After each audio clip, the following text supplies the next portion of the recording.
Hello, my name is Matthias and welcome to the FPL scope and my team selection video for Game Week 21.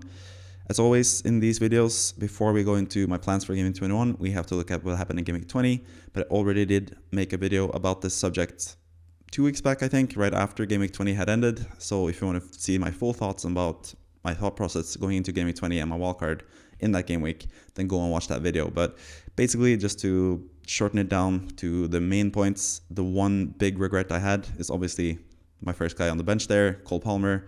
Benching his 18 points was really, really bad, and it hurt really, really bad at the start of the game week as well. Then I had the Salah captaincy thing work out after he missed a penalty and then turned around and got 2 goals and 1 assist, I think, in the second half. Which basically turned my game week around as well. But yeah, in general, still feeling a bit annoyed by the Palmer thing, especially seeing as one of my other options, the thing that I was actually looking into doing before I was swayed by the Julian Alvarez bandwagon.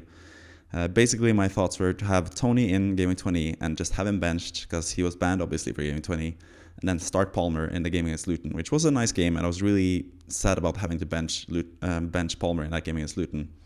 Then I would have Tony benched for Game Week 20 and then have Tony back for Game Week 21, where he would be a pretty good captaincy shot as well against Nottingham Forest at home. So really regretful that I didn't do that move on my wildcard, but lessons learned, I guess. Don't ever bench a player that you wanna start, especially after a wildcard. Palmer against Luton is just too good of a fixture to bench, basically, especially when I have the flexibility of a wildcard. So those are lessons learned, but at least it didn't turn out to be that bad of a game week in the end, because I did captain Salah. I didn't fully buy into the Alvarez hype and captain him over Salah because I thought Salah was going to be the best captaincy shot by far this game week, and I was proven to be right because Liverpool just absolutely dominated Newcastle. So yeah, in the end, pretty happy with my Game Week 20 score, but yeah, I have some bigger plans for the future and hopefully some more green arrows in the future as well. But before I go into my team for Game Week 21 and my plans beyond that as well, all the way up until Game Week 26, which is going to be the blank game week after the double game week in Game Week 25, most likely, we're going to have to take a look at what's going to happen in Game Week 21 in terms of the free hit as well, and also what happened in Game Week 20 in terms of the free hits, because every week on this video, I try to do a free hit prediction or like the best free hit team for each game week, and I did that for Game Week 20. I'm going to do that for Game Week 21 as well. So let's go through those results and those predictions first before we go into my team plans for 21 and beyond. And Game Week 20 actually ended up being a huge success for the free hit, and that's basically down to Palmer again being my first benched option. But in this team, in my free hit draft, I'd actually gone with Kudus as an option in midfield because I thought there was a chance he was going to play. He could also stay out because of the African Cup of Nations. It ended up being that he had to travel to the Ghanaian squad and play for Ghana before Game Week 20.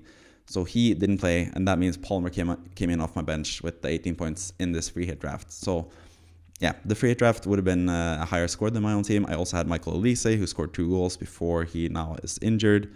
So that also really worked out. So if you had a free hit last week in Game Week 20 and you did follow my guide, then you would have had 102 points, which is worth a game week rank of 47,550.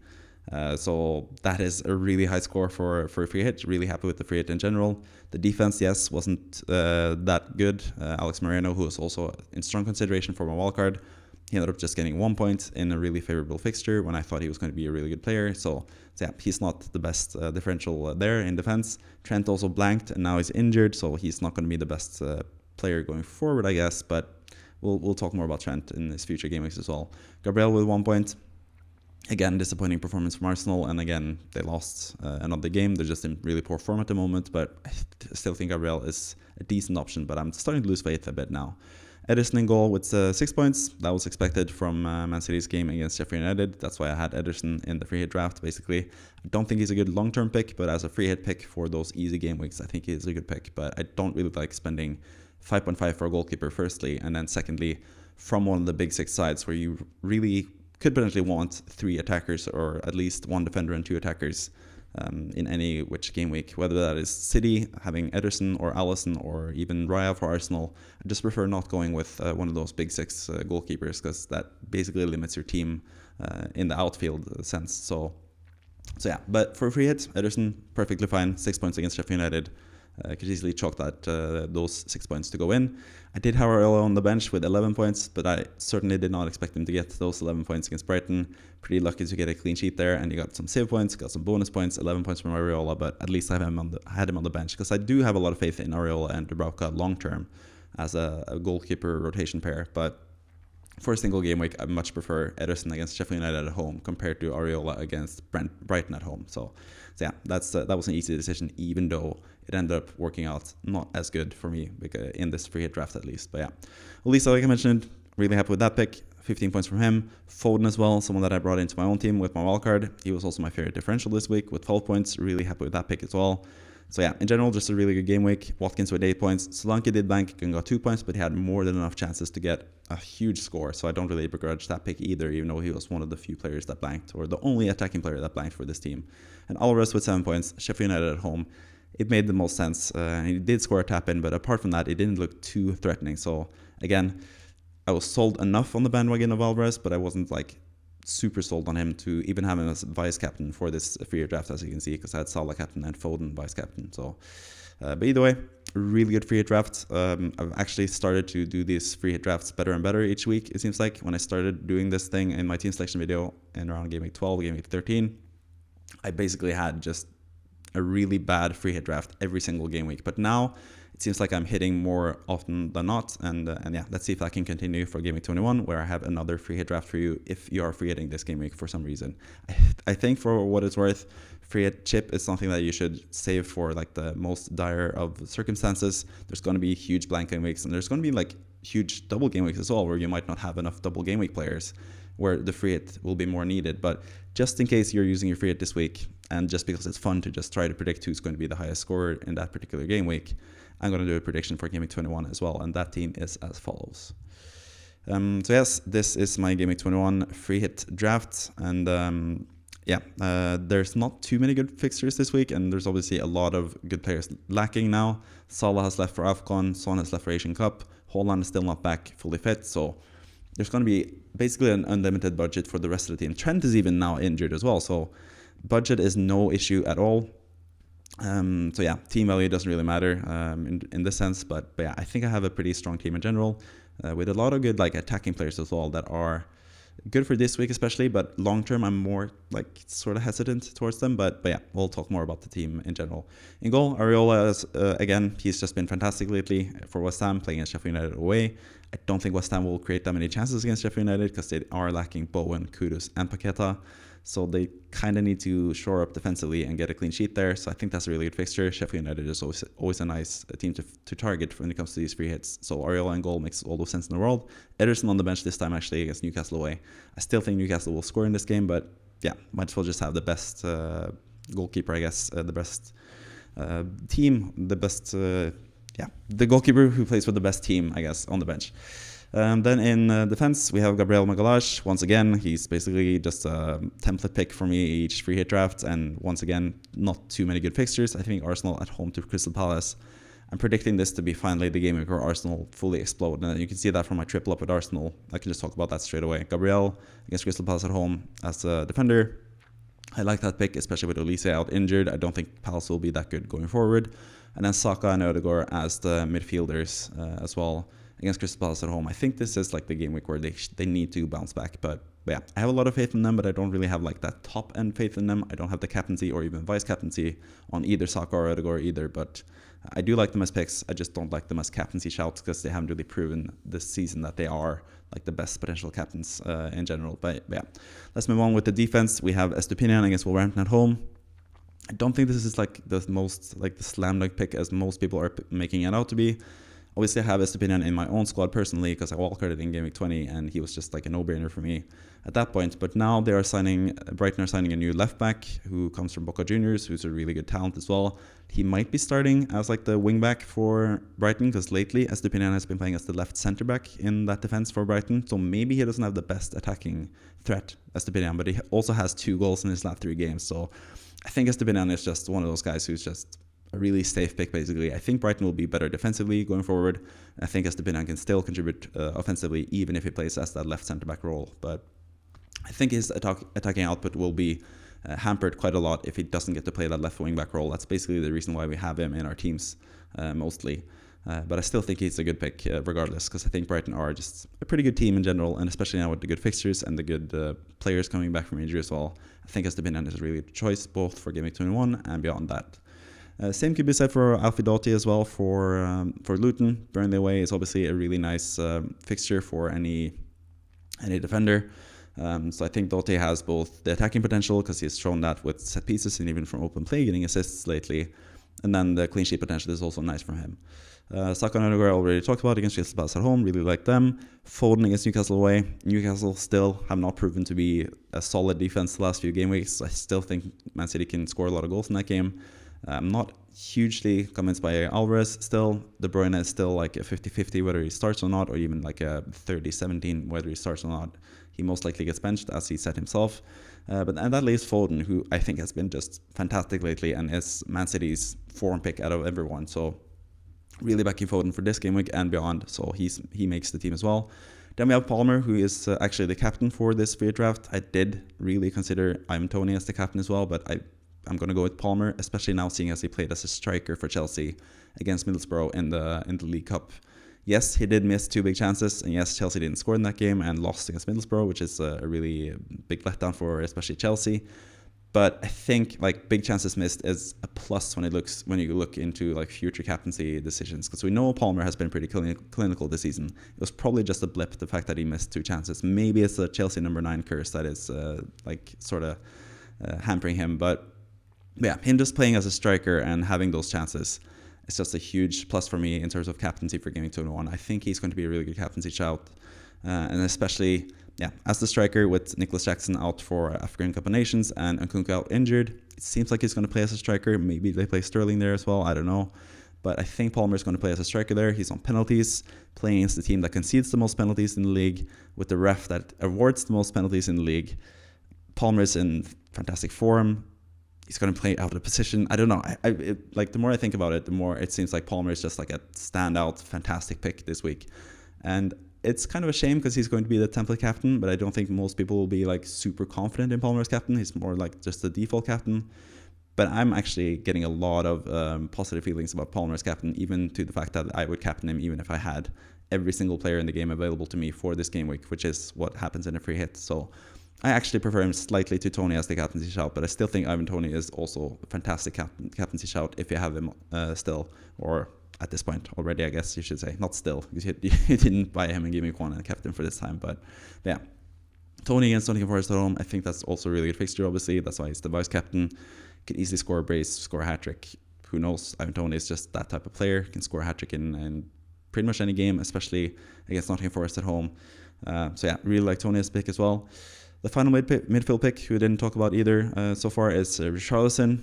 Not entirely sold on this. I might go with a different player who I am actually looking forward to, or potentially buying in Game Week 21 myself, but he's a bit cheaper, and that's basically why I'm buying him. But I think Richarlison, for what it's worth, is going to be a pretty good pick. It's just I'm not sure what to make of this fixture just yet, because Man United are just a really tough team to predict in general. They have been sort of really bad in most games, but then they beat Chelsea and beat Villa for some reason. They sometimes show up in big games.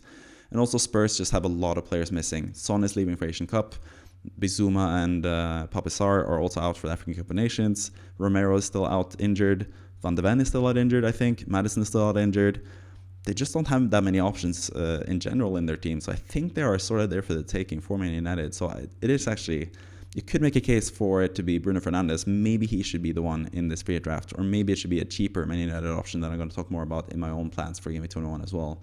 But yeah, even Rashford as well could potentially be a good pick in this game against Spurs' high line as well. So maybe, now that I'm actually talking through it, maybe you should go with a Man United midfielder rather than Richarlison, because I just feel like, especially at Old Trafford, he could be swaying in the way of Man United against a Spurs team that have to like readjust now without all their key players out injured and or through international entailments for the African Cup of Nations and Asian Cup. So yeah, maybe go with a Man United midfielder like Fernandes instead. I don't like Fernandes as a long-term pick, especially seeing as he takes up so much value. But obviously, we have unlimited value in this free hit draft. So yeah, Bruno Fernandes probably is the one that I'm going for rather than Richarlison. But yeah.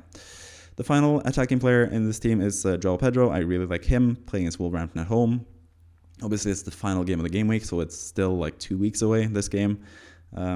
Just about. So maybe not the best in terms of that metric, but I think João Pedro is just looking really good lately. He is getting more and more minutes, and we also know that the Serbi also said that João Pedro is someone that he didn't personally want to sign. It was more like a board signing, but now he's fully on board with João Pedro, no pun intended. So yeah, I think against Wolverhampton home, it's still a decent fixture. I think Wolverhampton is a tough team to predict as well. They can show up and all of a sudden beat Brighton, but we also know Brighton, I don't know, it's a really tough game to predict, but out of the lack of other striker options, I think João Pedro is my favorite pick next to Tony in this free draft. But my first guy on the bench in outfield is Solanke, playing against Liverpool at home. I'm still not entirely sure Solanke is going to be fully fit for this game. He didn't play or wasn't even in the squad in this past game for Bournemouth. But apparently, Andone Iraola says that it's just like a slight knock. And they just basically didn't have him in the squad as a precaution. So I think he's going to be back for this game against Liverpool. And without Salah and without Trent, maybe this is the game for Bournemouth to shock the world and beat Liverpool, like they did last season, to be fair. They did beat Liverpool 1-0 after Liverpool had thrashed Man United 7-0 in the game week before that. So, and now Bournemouth are just a lot better than they were back at that time. So if Solanke is fully fit, if we get confirmation that he's fully fit, then maybe he's a better option than João Pedro or Richarlison. But I do like him as a first bench option as well. So yeah, I think Solanke is a good pick for this week, but and even beyond that as well. But he's also someone that you might have to sacrifice to get in the players that you want for the future game weeks. But for this game week, I think he's pretty good. Pedro Porro as well. Decent match for him, I guess. Man United away, like I just said, not sure about that game, but I think Pedro Porro is just like a nice pick in general. So yeah, kind of back him in that fixture. He's just a really good attacking threat. He's still going to be on set pieces with Madison gone. And he's just been like a pretty good player. We saw in the cup as well with that beautiful goal he scored.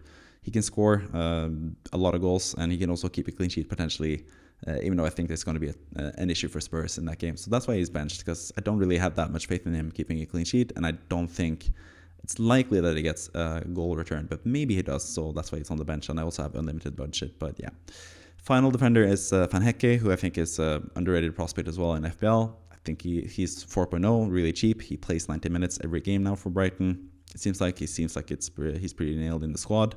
So he is a nice like enabler option, and for this free draft, I just wanted to highlight him as the final third bench option, because realistically in a free hit, your third bench option shouldn't really be anyone that you need to play at all, because it's a free hit, so you don't really choose injured players and those guys. So Van Hecke is just going to stay on the bench, but I just thought it was nice to highlight him for this game and beyond, because I think Brighton's fixtures and his price and his nailedness and Brighton's like better defensive returns as of late is speaking to his favor as well. So yeah, I just like to have him highlighted there as the final bench pick for this free draft. So that's pretty much the free draft for Game Week 21. If you have any suggestions to how it could be improved, any players that I might be overlooking for this game week, then please let me hear it, because there are some things we don't really think about free hits that much in general each game week. So there are some like 1 week punts that are pretty obvious if you just go super into it and look into deep detail when it comes to it, but I haven't found really anyone apart from these players that I've talked about now that I think are like fantastic options. So yeah, this is my team for Game Week 21 in terms of the free hit, if I was using a free hit this week, which I'm not doing. But yeah, let's take a look at what I'm going to do this game week, and then potentially in the game weeks beyond that as well. So these are my Game Week 21 plans. Currently, I have gotten a lot of injuries and a lot of issues with my team since last time. Both Trent Alexander-Arnold, who's now confirmed out for a couple of weeks. Liverpool confirmed that themselves. Bowen, who got a knock towards the very last stages of that FA Cup game where West Ham drew as well and just had so many injuries. Paqueta, who's now out for 6 to 8 weeks. Bowen, who's out for 2 to 3 weeks. It seems like Koufal got injured. Don't know how long he's going to be out for. Just a devastating game for West Ham in general. And yeah, that means that Bowen is most likely the main guy on the chopping block. We also have Trent and Salah, obviously, who are out for at least Game Week 21, potentially Game Week 22 in Trent's case. And Salah as well, most likely out for Game Week 22 and 23. But they are probably back, both of them, for Game Week 24, which is Burnley at home, and then Game Week 25, which is a double game week. So that means I kind of want to keep them both. I just want to have them for those 2 fixtures, or those 3 fixtures that we'll get in those 2 game weeks. And I think if I just bench them and save them, I save some transfers and I have more flexibility to what I can do with the rest of my team. And I just wildcarded in Game Week 20, obviously, so I have a lot more players that are viable players. I do have Branthwaite as like my final option to play. I still think he's like a decent player to play in each and every game week, because Everton have shown that they can keep clean sheets in tough games this season. So I don't think Branthwaite is too bad of a pick if he has to play. But for this game week, I don't think he even has to play, because I do have a free transfer that I'm going to use. It's more likely that I do a hit for -4 than to go without any transfers, because obviously I need attacking players, because Bowen is out, Salah is out. I don't even have Trent to play as well. But Trent being injured also gives me less of a headache when it comes to the defensive options, because I do have both Gusto and Gabriel, who I was going to have to bench one of them if Trent was fit. But now I can actually play both of them. Gusto against Fulham at home, decent fixture for him. And Gabriel against Crystal Palace at home, that's also a really good fixture for him. So yeah, that doesn't really bother me too much with the Trent injury. And I think he's going to be back at some point. The other thing that I'm thinking with Game Week 21 compared to Game Week 22 is the fact that Game Week 21 is such a long game week. It lasts for 2 game weeks or 2 weeks, I think. Potentially even 3 weeks close to it. I can't remember the exact amount of days that it lasts, but we're going to get so much more information for Game Week 22. So I feel like saving your hits and saving your free transfers if you can is probably advisable, because we're going to get so much more information before Game Week 22, both when it comes to injuries and when it comes to double and blank game weeks in the future. We could potentially have like set in stone game weeks 25 and game week 26 when it comes to blanks and doubles for those fixed or those game weeks. So I'd advise keeping your transfers, potentially even keeping your wildcard for 1 more week if you feel the need to do that with a lot of issues in your team. But yeah, for now, my first initial thought for this game week was to sell Salah and get Diogo Jota, because obviously Salah is going to be out for at least 3 game weeks, most likely. Could be out all the way up until game week 25 as well if Egypt win the African Cup of Nations, which is not outside the realm of possibilities. They have a really good track record in African Cup of Nations, obviously Egypt being the winningest side in African Cup of Nations history. And also just the fact that they have Salah, who's arguably the best player in the world currently. So yeah, they could go all the way, and Salah will be out until game week 25, and that would make it more viable to sell him. But it's just the fact that I'm going to lose value on Salah, because I've had him for game week 1. I bought him for 12.5 in game week 1, and now he's worth 13.2. So regardless of how many price drops he'll have in the next few weeks, I'm probably going to have to lose value to bring him back in for Game Week 25, which I really want to, because I really want to triple captain him in Game Week 25, most likely. Either him or Haaland as my triple captain that game week, because I really want to triple captain Game Week 25. So maybe I just save myself the hassle and just keep Salah, because I do have like a decent team. It leaves me without the headache of having to bench one of my midfield and attacking picks as well. So yeah, there are some upsides to keeping Salah, but I can also see the upside to selling him. Because if I do Salah to Jota, I have the money exactly to go from Alvarez to, or not exactly even, I have some money to spare as well. I do have the money enough money in the bank to do Alvarez to Haaland next week, which is going to be the most popular transfer next week, I assume. So yeah, there are some strong reasons, I should say, for doing Salah to Jota, but I just feel like I need to keep Salah, and I think I'm going to have to do a hit next game week in game week 22, regardless, pretty much. So I might as well just do that to bring in Haaland for Alvarez, even if it makes it means that I have to take a hit in the process. But yeah, for now, my favorite transfer to do currently is Bowen to Garnacho. The Bowen news is really unfortunate, both as a West Ham fan and just as a Bowen owner in FPL in general, because I really like Bowen for this fixture against Sheffield United away. Did even consider captaining him if he was fully fit for this game, but now it's pretty much confirmed he's going to be out for the Sheffield United game, and there's a chance he's going to be back after that, which is really bad for me in FPL, because I kind of want to sell him now, because the Sheffield United fixture was the one that I really wanted him for. In terms of being a West Ham fan, I hope that he's back as quickly as possible, obviously, after the Sheffield United game. But yeah, for FPL, really bad for me, because he was someone that I was looking to just keep for this game week and then sell in game week 22. But now I might as well just sell him now, because I'm going to need the money if I want to have Salah, Foden, Haaland, Trent, possibly even Diogo Jota by the time Game Week 25 comes around. So I'm probably going to have to sell Bowen at some point and considering he's injured, why not do it now? And also just for the fact that I kind of like his replacement, who is a lot cheaper, Garnacho. I would obviously do this as a cost-cutting move just to be able to afford those players that I just mentioned, alongside Stepinian as well, potentially even Gabriel. It's going to be a quite expensive squad for Game Week 25 in all likelihood. So getting a cheap enabler would be pretty nice. And Garnacho is someone that I actually really like for this game week. I did mention in the free hit section that I really like Man United's chances against Spurs, in terms of Spurs just having a lot of injuries and a lot of players out for Asian Cup and African Cup of Nations. So I actually quite like Garnacho against Spurs' high line without the good defenders that they have usually in Romero and Van de Ven. I think Garnacho could get some points in this game.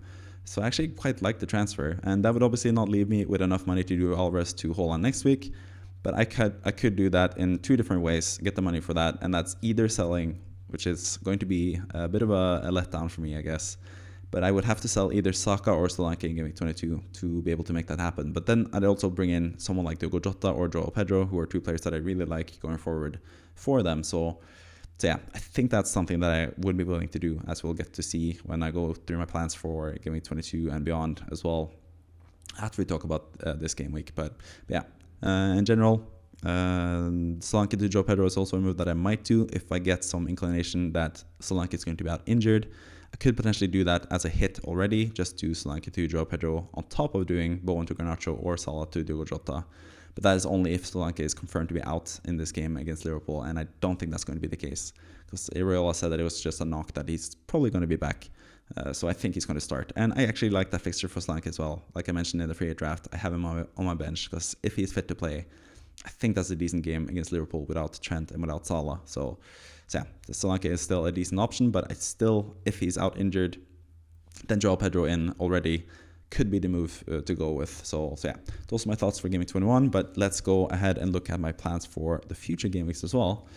So this is FPL.team, which is a really nice website where you can plan your future transfers just free of charge. You don't have to pay anything.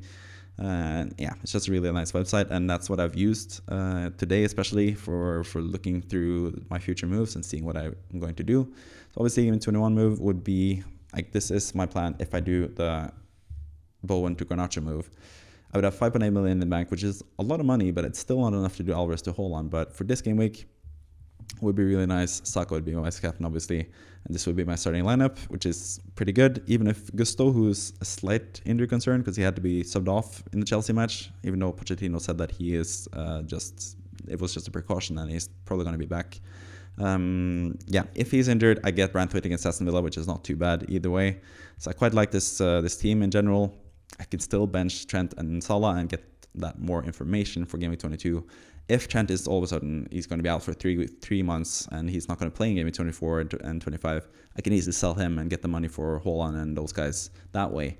But I'm just going to get so much more information, both in terms of how Egypt are looking in African Cup of Nations and in terms of how the injury for Alexander-Arnold is looking for Game Week 22. So Bowen to Garnacho just makes a lot of sense. That's my loan transfer in Game Week 21. Then in Game Week 22, I'd obviously once again have these players injured, probably entirely. Salah most likely is going to be out unless Egypt go out of the group stage, which is very unlikely when they play in the same group as Cape Verde and Mozambique. They're going to go through in the group most likely. So he's still going to be out. Trent potentially also going to be out, but this is also a month from now, just about. So maybe Trent is back from his injury at this point already, which would be a huge plus for me, I guess, this game week. But I don't even need him this game week in particular. I would obviously bench Gusto for Branthwaite this game week. Branthwaite comes in handy in this game against Fulham away. Decent fixture for Everton. So quite like that. Palmer against Liverpool, I don't really mind playing him. I would not captain him. I would captain not Alvarez, but Haaland, who is the one that I would have to bring in. As you can see, I have 1.2 or negative 1.2 in the bank if I do Alvarez to Haaland. So I need to get that money back somehow. And I have two options basically. Unless Trent is out for a long time, then Trent out would be the easy swap because I could buy a really expensive defender as well. I could potentially even go for someone like Kyle Walker and do that as well. But I really want Trent for Game Week 24 and 25, especially seeing as he might be a differential at this point if people are selling him before those game weeks. But my other two options, if I don't sell Trent, is either Saka or Solanke. And I don't really like to do this, especially seeing as Saka does have good underlying stats, and I think Arsenal will look better in future game weeks. So I'm not too enthused about selling him. But the most likely thing that I would have to do for Game Week 22 would be to sell Solanke. And yes, he has really good fixtures in 23 and 24. Nottingham Forest at home and Fulham away. Would suck to not have him there, especially seeing as he is somewhat of a template pick, 27.6% ownership currently, and he has been performing really well as well. I really like Solanke in general as a pick, but this is just basically just to get in the players that I need to have. Haaland against Burnley at home, easy captaincy choice for me. I need to bring him in for this game week, and I don't have the money to get in Haaland in any other way other than selling Trent, Saka, or Solanke, I think. Looking at this, I could sell Watkins, but again, he's an even better pick than Solanke long term, I think, with better fixtures.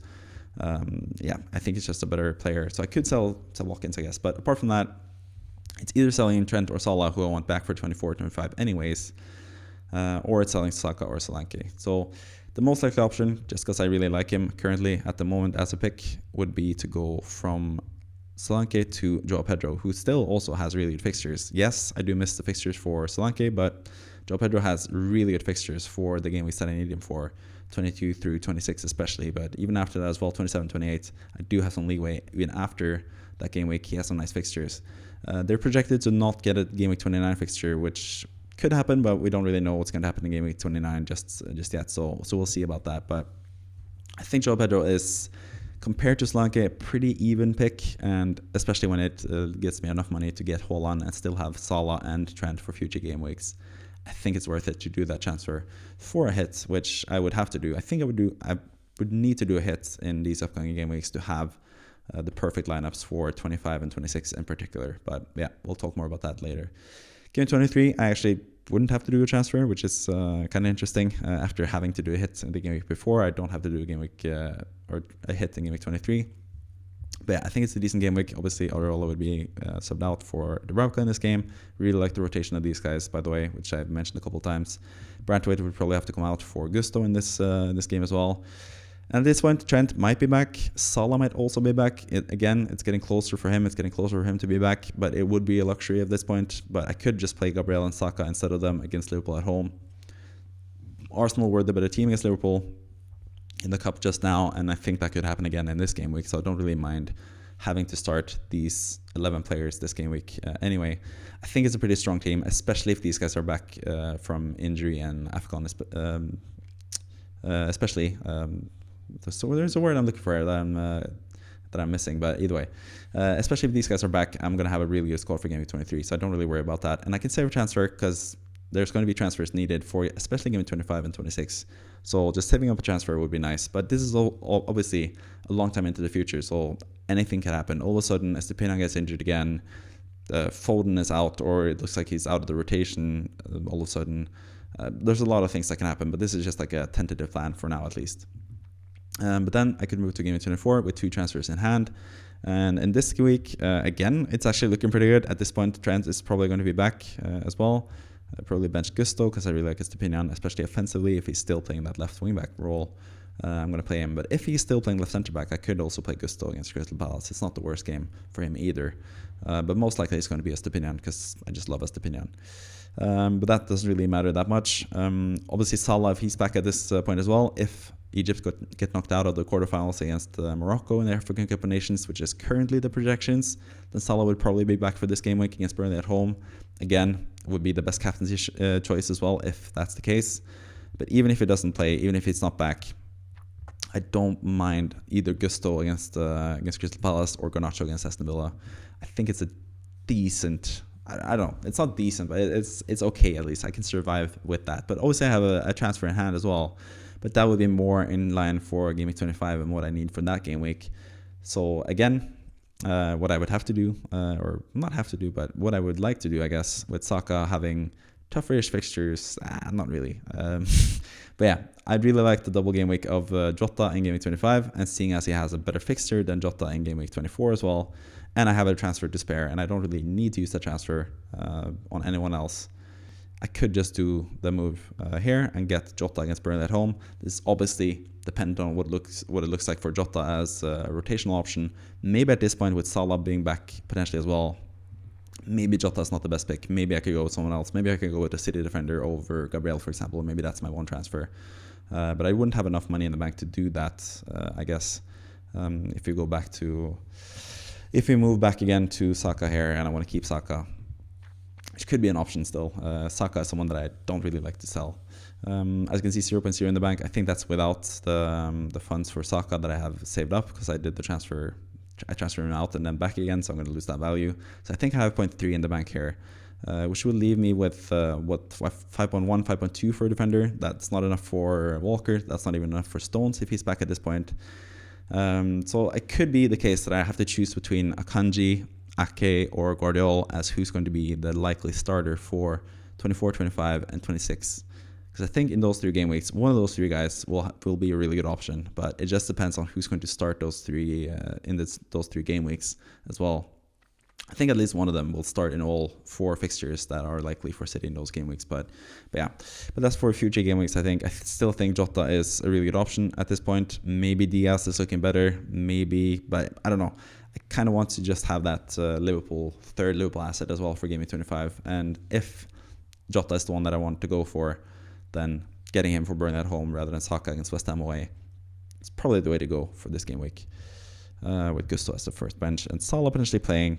I don't know. It just really depends on what happens with Salah as well. But obviously Garnacho could be benched for this game. But then Game Week 25, this is the massive double game week, and with the options that you have in FPL.team, the website, you can actually add the projected fixtures. And as you can see, a lot of the double game week fixtures. Trent, who's going to be back fully fit for this game week, we assume. Jota, who's going to be playing hopefully at this game, this part of the schedule. And I also think Jota, even with a fully fit Liverpool squad, I expect him to start 1 out of 2 games at least.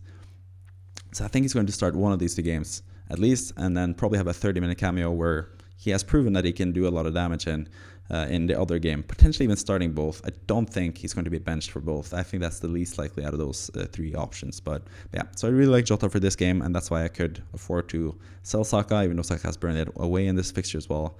But Saka away is not the best, so away fixtures to West Ham and Burnley maybe not the best for Saka, because yeah, he just hasn't been that good away. But yeah, I just prefer Jota for those 2 game weeks over Saka. So it is a controversial transfer, but it's something that I would be willing to do.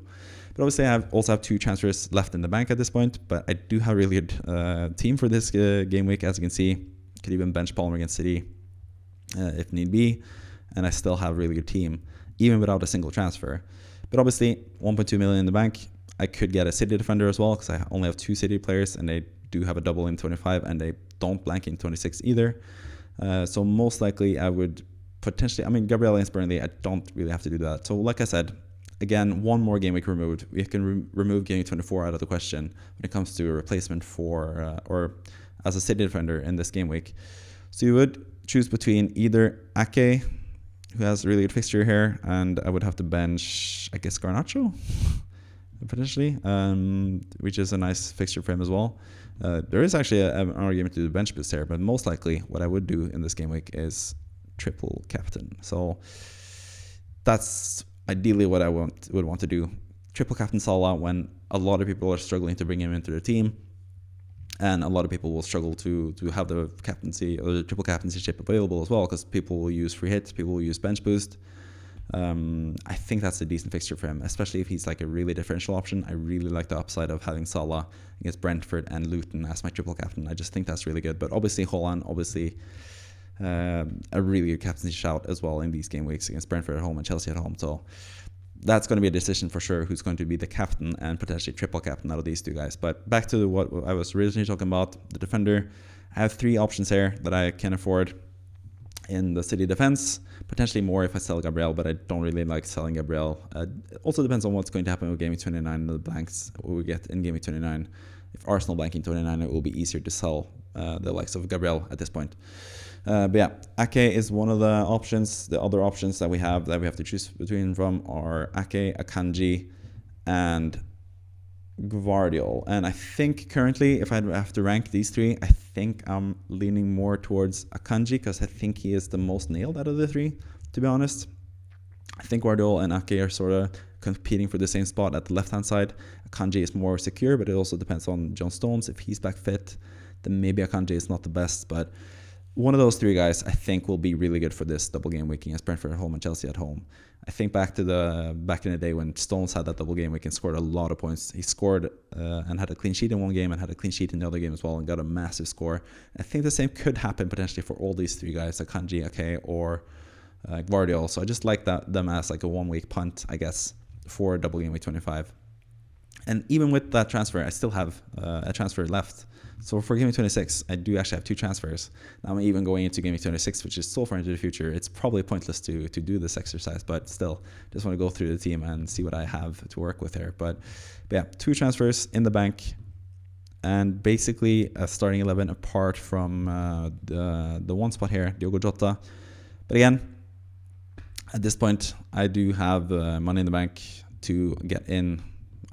I do have the option to bring in the best South Korean player of all time back into our sides. He's going to be back from Asian Cup at this point, and I'm obviously talking about Hwang Hye-chan playing at Sheffield United at home. I really like Hwang in for this fixture, and that's why I kind of like Jota as well. He's a really nice option for 24 and 25, and he's a really nice like bridge to get in Hwang for the games against Sheffield United at home, Newcastle, which could be a tough fixture, but we don't know about Newcastle's defense at this point. Fulham at home, Aston Villa away, Burnley away, West Ham at home, Nottingham Forest away, Bournemouth at home. At this point of the season, Cunha as well is a really good option, but Wolverhampton are just really good players to have in general. So I really like having Hwang here, and I have 2 transfers as well, so I could just do Akanji out for someone else if I really want to have like a sure starter. At this point, who knows really what's going to happen? Who knows who's going to blank in Game 29? Who knows who's going to be a good player at this point? I could bring in someone like Alex Moreno if he's set to start or have a game in Game Week 29. Could bring in someone like Guehi. But again, this is a Game Week 26 transfer in defense. And at this point, I've probably gone too far into the future to really think about it, because there's going to be so much things happening in FPL in general for the next upcoming game week. So yeah, this has been a really long video. So I hope you've gone through the whole video and been informed and been entertained, I guess. But at this point, I'm so far into the future, it's pointless to even talk about probably most of the transfers that I've talked about here anyway. But yeah, I think it's just fun to look into the future, especially for 25 and 26. And you need to have that in mind at least for what you want your team to look like in 25 and 26. But yeah, those are my thoughts for my future plans, the free hit plans if you are on a free hit in Game 21, Game 20 score, and all that stuff that I just talked about in this video. I hope you enjoyed it. Thank you for watching, and thank you for sticking with me throughout all this blabbering nonsense. And I'll see you again next time for more blabbering nonsense with me and Kevin in the FPL Scope podcast tomorrow. So yeah, thank you and goodbye.